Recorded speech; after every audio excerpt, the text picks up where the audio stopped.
Hello friends, welcome back to my channel. আজকে আমি dhaba special তড়কার ডালের রেসিপি নিয়ে চলে এসেছি। রুমালি রুটির সাথে এটি কিন্তু দুর্দান্ত যাবে। নরম নরম ময়দার রুটির সাথে আজকে আমি চলুন কি করে এটি বানিয়ে নিলাম সেটির রেসিপি আপনাদের সাথে শেয়ার করব। প্রথমেই আগেই তড়কার ডাল নিয়ে নিয়েছি বেশ কিছুটা। এটা কিন্তু অনেক জনের জন্য করেছি। দেখুন, এই 1.5 কেজি মতন ডালটাকে নিয়ে খুব ভালো করে পরিষ্কার করে আগে বেছে নিয়ে ধুয়ে নিয়ে 4 ঘন্টার জন্য ভিজিয়ে রেখে দিতে হবে। তারপরে এই রকম মোটা মোটা ফুলে গেলে এটাকে দিয়ে দেবো প্রেশার কুকারের মধ্যে। ভালো করে প্রেশার কুকারে দিয়ে লবণ দিয়ে জল দিয়ে 2টো সিটি মেরে নিতে হবে এবং তারপরে চলে যাব মেন রেসিপির দিকে। দেখুন বন্ধুরা, ঠিক এই রকম সেদ্ধ হতে হবে। এটা কিন্তু একেবারে গলিয়ে দেওয়া যাবে না, না হলে একদম নরম হয়ে গেলে পুরো ডাল ডাল খেতে লাগবে। এরপরে যেহেতু এটা ডিম তড়কা করব, তাই 4-5টা ডিম আগে ভালো করে লবণ দিয়ে একদম ঝুরু ঝুরু করে ভেজে নেব। খুব ভালো করে নাড়াচাড়া করে যখন এগুলো তেলের সাথে মিশে যাবে এবং শুকিয়ে যাবে, বাটিতে এইভাবে তুলে রেখে দেব। এরপরে চলে আসি আরও কিছু ধাপের দিকে। তারপরে বেশ কিছুটা সর্ষের তেল দিয়ে তাতে দিয়ে দিয়েছি হিং ফোড়ন।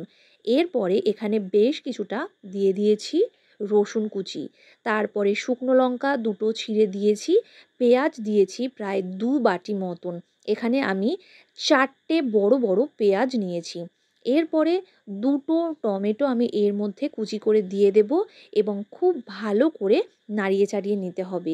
তার আগে অবশ্যই কাঁচা লঙ্কা আর আদা এবং একটু লবণ, হলুদ গুঁড়ো, ধনের গুঁড়ো, জিরের গুঁড়ো আর দেয়া হয়েছে এখানে শুকনো লঙ্কার গুঁড়ো।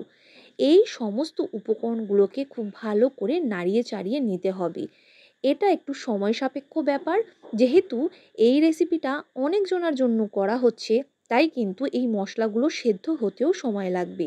এইভাবে একটু একটু জল ছিটা দিয়ে এটাকে ভেজে নিয়েছি এবং এটা যখন একটু কাই কাই প্রকৃতির হয়ে যাবে, তখন উপর থেকে সেদ্ধ করে রাখা ডালটা দিয়ে দেব। লবণের টেস্টটা মাঝখানে চেক করে দেখে নেবেন যে নুনটা ঠিকঠাক হয়েছে কিনা, না হলে আরও একটু অ্যাড করে দিতে পারেন। ভালো করে মশলার সাথে মিক্সড হয়ে গেলে এবং মশলার কাঁচা গন্ধ চলে গেলে ডালটা মিক্সড করে দিয়ে এর মধ্যে আমি মিশিয়ে দেব ভেজে রাখা ডিমের কুচিগুলো। এরপরে উপর থেকে ধনেপাতা কুচি ছড়িয়ে দিয়েছি। দেয়া হয়েছে এর মধ্যে কসুরি মেথি, এটাকে কিন্তু একদম মিস করবেন না। আর দেওয়া হয়েছে সানরাইজের শাহি গরম মশলা। অবশ্যই এটা অ্যাড করবেন, তাহলে এটার কিন্তু দুর্দান্ত একটা ফ্লেভার দেবে। ভালো করে নাড়াচাড়া করে নেবার পরে যখন একটু ড্রাই হয়ে যাবে, ওপর থেকে টেস্ট ব্যালেন্সের জন্য চিনি দিয়ে দেব। চিনির টেস্টটা পরিমাণ মতন দেবেন, একটু কম বেশি করতে পারেন নিজেদের টেস্ট অনুযায়ী। ভালো করে প্লেটে সার্ভ করে নিয়ে একেবারে নরম নরম রুটিগুলো দিয়ে দেব। এটা কিন্তু আমি ময়দার রুটি করেছি, দেখুন ঠিক কতটা সফট হয়েছে। এই রকম রুটির রেসিপি জানতে চাইলে অবশ্যই আমাকে কমেন্ট করবেন। অবশ্য আমার রেসিপির মধ্যে এই নরম রুটির রেসিপিও রয়েছে। ভালো লাগলে অবশ্যই লাইক, কমেন্ট, শেয়ার আর সাবস্ক্রাইব বাটনটি প্রেস করে দেবেন।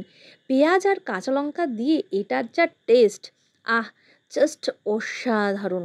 শর্টস ভিডিওগুলো দেখার অনুরোধ রইল। আজকের মতন এটুকুই, আবারও দেখা হবে নতুন কোনো রেসিপির সাথে।